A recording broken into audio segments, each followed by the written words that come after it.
चलिए बच्चों, तो अपन बात करते हैं। जैसे अपन ने कल रैंक बूस्टर किया था मोल का, तो उसमें अपन ने कुछ क्वेश्चन किए थे। मैंने बोला था आप उनको फिर से एक बार अटेम्प्ट कीजिएगा खुद, तो वो आई थिंक आपने कर लिए होंगे। अब अपन कुछ आगे बढ़ते हैं उसी सीरीज में, उन्हीं क्वेश्चंस की तरफ, ठीक है ना।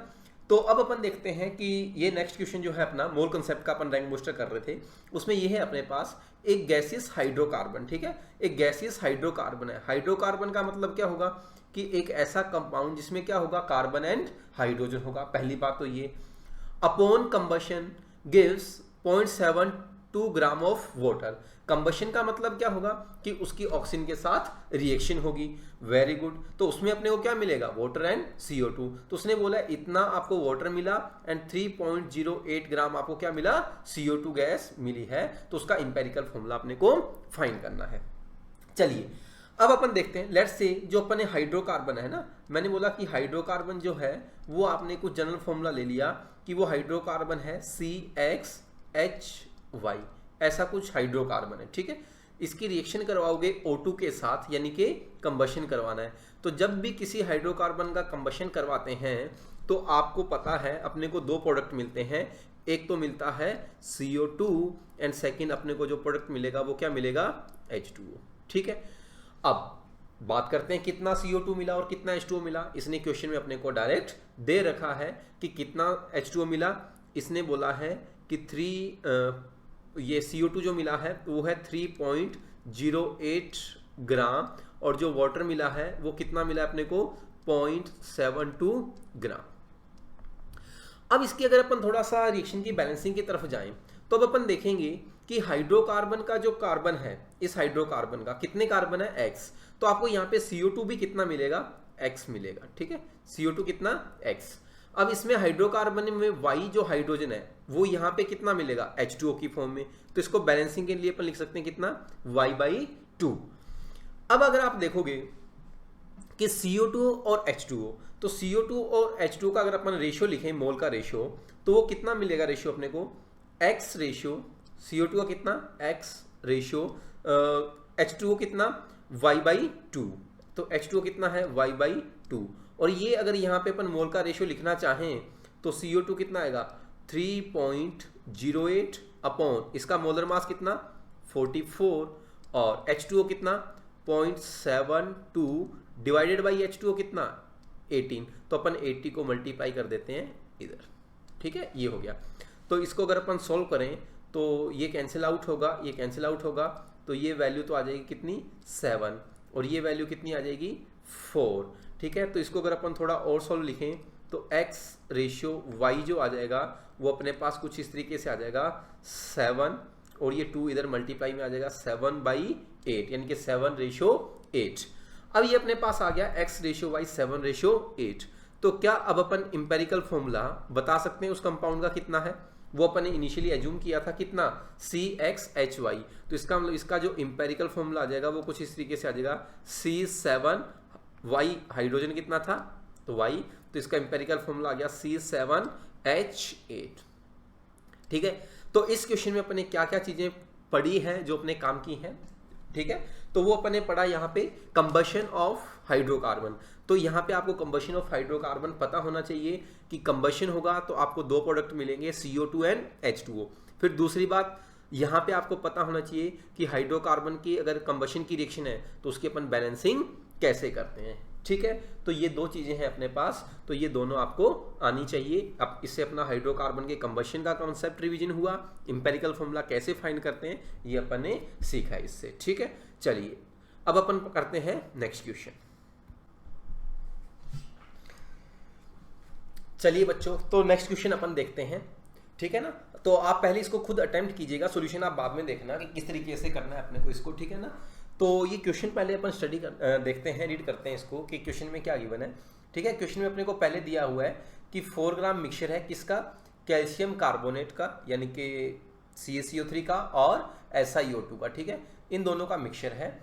अब इसको HCl के साथ रिएक्ट किया है, तो HCl के साथ रिएक्ट करने पर क्या मिला, CO2 मिला, ठीक है। अब अपने से पूछा गया है कि कितने परसेंटेज मिक्सचर में जो है CaCO3 प्रेजेंट है। तो अपन क्या करेंगे इस क्वेश्चन को सॉल्व करने के लिए, देखते हैं इधर कि जो मिक्सचर है ना, उस मिक्सचर में दो कंपोनेंट हैं, एक तो है CaCO3 कैल्शियम कार्बोनेट, और एक है सिलिका यानी कि SiO2 यानी कि सैंड। अब इसकी रिएक्शन अगर अपन करवाते हैं किसके साथ, HCl के साथ, इसकी रिएक्शन HCl के साथ करवाएंगे तो अपने को क्या मिलेगा, इसके HCl के साथ रिएक्शन करवाएंगे तो इसमें अगर अपन रिएक्शन करवाएंगे तो इसमें अपने को मिलेगा CaCl2 plus H2O plus CO2 ये मिलेगा, और सैंड के साथ HCl की कोई रिएक्शन नहीं होगी। ठीक है, अब इस क्वेश्चन में अपने को क्या गिवन है, इस क्वेश्चन में अपने को गिवन है कि ये इन दोनों का जो मिक्सचर था ना, इन दोनों का टोटल मिक्सचर था वो था 4 ग्राम। अब अपने को ये बताना है कि उसमें कैल्शियम कार्बोनेट का परसेंटेज कितना है। तो अब अपने को कैल्शियम कार्बोनेट का मास पता चल जाए तो अपन बता सकते हैं कि उसका परसेंटेज कितना था। तो कैल्शियम कार्बोनेट का क्वेश्चन में देखो कहीं ना कहीं मास है क्या, कहीं कुछ ऐसा हिंट दिया हो। तो यहाँ पे अपने को क्या दिया हो क्वेश्चन में, कि क्वेश्चन में ये दिया हुआ है कि CO2 का मास दिया हुआ है, CO2 का कितना है 0.88। तो क्या इसके मोल निकाल सकते हैं अपन, तो इसके मोल निकालेंगे तो डिवाइडेड बाई 44। तो देखो कितना हर क्वेश्चन में ये फॉर्मूला अपने यूज आ रहा है, given mass upon molar mass. तो यहाँ पे CO2 के मोल आ गए कितने 0.02।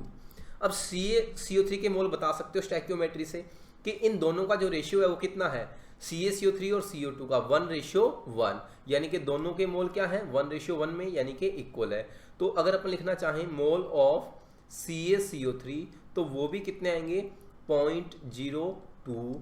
तो अपन यहाँ से मास लिख सकते हैं या वेट लिख सकते हैं कि वेट ऑफ या मास ऑफ CaCO3 तो वो कितना आएगा मोल्स 0.02 इंटू मोलर मास कितना 100। तो ये कितना आ जाएगा, इसको लिखोगे तो 2 ग्राम। अब अपने को चाहिए परसेंटेज, तो परसेंटेज ऑफ CaCO3 कितना लिख दोगे, कितना है CO3 का मास 2 upon total mass of sample कितना 4 इंटू कितना 100। तो ये टोटल कितना आ गया अपने पास, परसेंटेज लिखोगे तो CaCO3 कितना 50%। ठीक है, तो CaCO3 भी 50%, इसका मतलब जो सैंड है वो भी कितना आएगा 50%, यानी कि दोनों 2 ग्राम आ गए।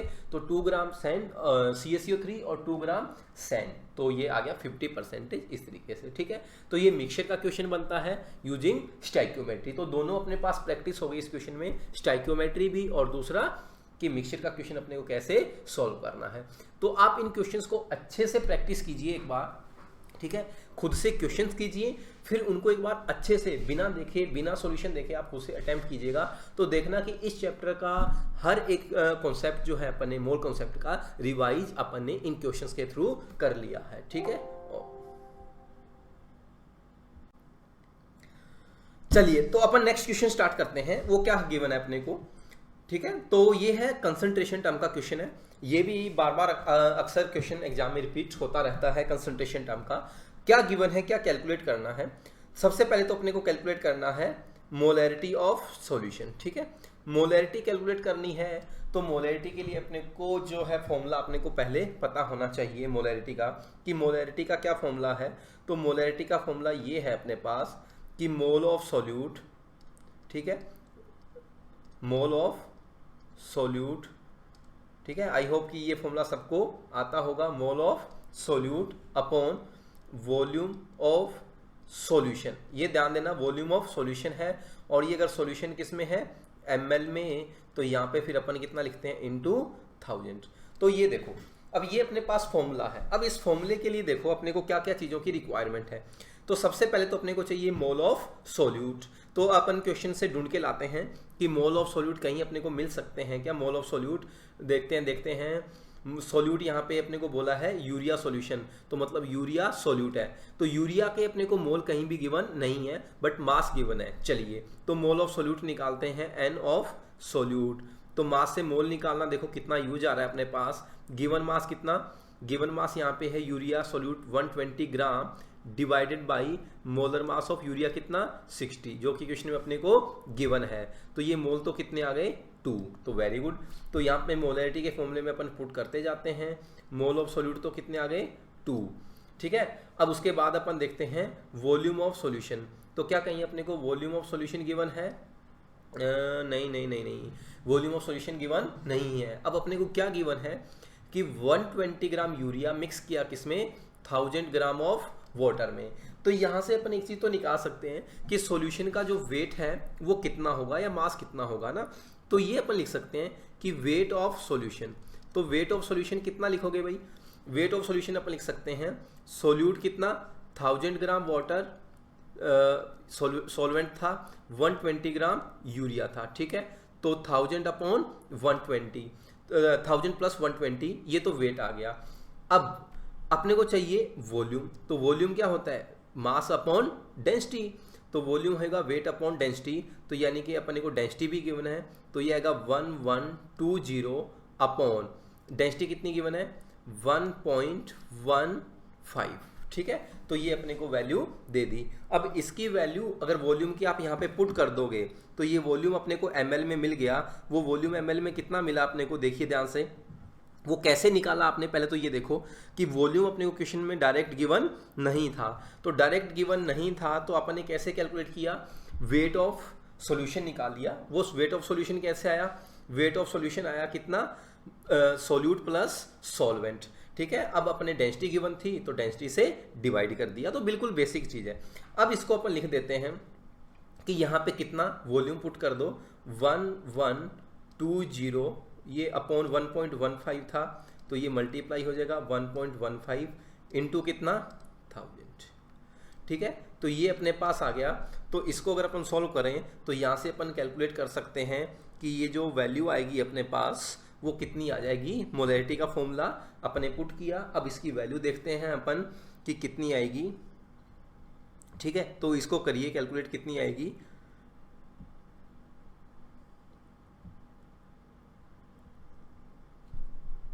ठीक है, तो ये वैल्यू इसको कैलकुलेट करके देखिए आप। तो ये वैल्यू यहाँ से कैलकुलेट करोगे तो ये मोलैरिटी जो है वो अप्रोक्स 2.05 के अप्रोक्स आ जाएगी, ठीक है।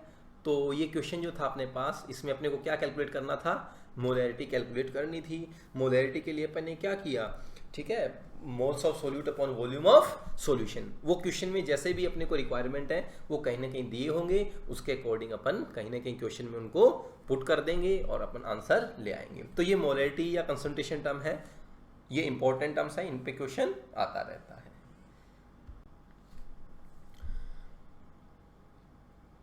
चलिए बच्चों, तो अब अपन ये क्वेश्चन देखते हैं कि ये क्वेश्चन दिया गया है अपने को, ठीक है ना। इस तरीके के क्वेश्चन अक्सर एडवांस में भी रिपीट होते रहते हैं और मेंस में भी कई बार पूछे गए हैं इस तरीके के क्वेश्चन। ये क्वेश्चन क्या बोल रहा है अपने को, देखते हैं इसमें, ठीक है ना। इस क्वेश्चन में अपने को बोला गया है कि एक सॉल्ट है COCl3.6NH3, कुछ इस टाइप का सॉल्ट दिया गया है, ठीक है। उसने क्या बोला है, कैटायन एक्सचेंजर से पास किया, फिर उसने बोला AgNO3 एक्सेस के साथ ट्रीट किया तो इतना आपको AgCl मिला। अब इस क्वेश्चन में पूछा है कि उस कॉम्प्लेक्स का फॉर्मूला क्या होगा। तो ये एक बहुत ही कॉमन टाइप का क्वेश्चन है वैसे तो, कि ऐसे क्वेश्चन को करने का एक जो अपने पास यूनिक मेथड है वो क्या मेथड है कि अपने को ये फॉर्मूला फाइंड करना हो जब भी, तो अपने को ये फाइंड करना होगा कि जो AgCl मिला ना, तो जो सबसे पहला अपने यूज आता है कॉन्सेप्ट वो ये है कि इस सॉल्ट में जो कॉम्प्लेक्स के बाहर का Cl होगा ना वही रिएक्ट करेगा। इसमें कितने Cl है, जैसे थर्ड वाले में 3, इसमें कितने हैं, है ही नहीं, तो मतलब पहले वाला तो अपना आंसर हो ही नहीं सकता। दूसरे वाले में कितने Cl बाहर है, 2, और फोर्थ वाले इसमें कितने Cl बाहर है, 1, तो मतलब इसके कितने Cl रिएक्ट करेंगे, 2, इसका कितना 1 और इसका कितना 3। जो अंदर कॉम्प्लेक्स के Cl है वो कभी भी रिएक्ट नहीं करेगा कॉम्प्लेक्स के अंदर का Cl। अब अपन देखते हैं कि कितना Cl वगैरह सब कुछ कितना मिलेगा। उन्होंने जो सॉल्ट दिया है ना, अब सॉल्ट जो था, सॉल्ट से अपने को क्या मिलेगा, AgCl मिलेगा, AgNO3 से रिएक्ट करवाएंगे तो। अब अपन देखते हैं कि सॉल्ट जो था उसके कितने मोल थे। तो सॉल्ट का अपने को दिया हुआ है 2.675 ग्राम अपॉन मोलर मास भी अपने को क्वेश्चन में गिवन है 267.5। तो इसको सॉल्व करेंगे तो इस सॉल्ट के मोल आएंगे 0.01। Very good. अब अपन देखते हैं AgCl। तो AgCl का भी मास गिवन है कितना, 4.78 अपॉन AgCl का मोलर मास 143.5। तो ये वैल्यू आएगी कितनी, 0.03। अब इन दोनों जो अपने मोल्स निकाले, इन दोनों को बड़े ही ध्यान से देखो कि जो सॉल्ट है उसके मोल है 0.01 और AgCl के जो मोल है वो कितने हैं 0.03। इसका मतलब जो सॉल्ट है उसके कितने क्लोरीन एटम या आयन रिएक्ट करेंगे, इसका मतलब 0.01 से 0.03 मिला, तो इट मीन्स जो क्लोरीन है Cl आयन है वो कितने रिएक्ट करेंगे 3, और वो 3 कहाँ होने चाहिए स्क्वायर ब्रैकेट यानी कि कॉम्प्लेक्स से बाहर होने चाहिए। तो अब अपन देखेंगे कि ऐसा कौन सा कंपाउंड है कि जिसमें 3 क्लोरीन एटम जो है कॉम्प्लेक्स से बाहर होंगे जो कि रिएक्ट कर सकते हैं। तो फर्स्ट वाले में देखते हैं, तो फर्स्ट वाले में कितने क्लोरीन 0, तो मतलब ये नहीं हो सकता। सेकंड ऑप्शन में कितने क्लोरीन बाहर 2, ये भी नहीं हो सकता। थर्ड वाले में कितने 3 क्लोरीन, तो आंसर अपना क्या होगा सी आंसर हो जाएगा कि जिसमें कितने क्लोरीन बाहर हैं कॉम्प्लेक्स से 3। तो इस तरीके का क्वेश्चन करना है। तो ये क्वेश्चन बहुत बार रिपीट हुआ है एग्जाम में, मेंस में भी रिपीट हुआ है और एडवांस में भी रिपीट ऐसा क्वेश्चन बहुत बार हुआ है। तो इस क्वेश्चन में अपने कॉम्प्लेक्स की थ्योरी यूज आ रही है, दूसरा अपने को उस कॉम्प्लेक्स का कौन सा आयन रिएक्ट करता है जो कि कॉम्प्लेक्स से बाहर होगा वही रिएक्ट करेगा किसी सॉल्ट के साथ। तो इस तरीके से अपने को ये 2 चीजें यहाँ पे इंपॉर्टेंट है इस क्वेश्चन में जो अपने को देखनी है।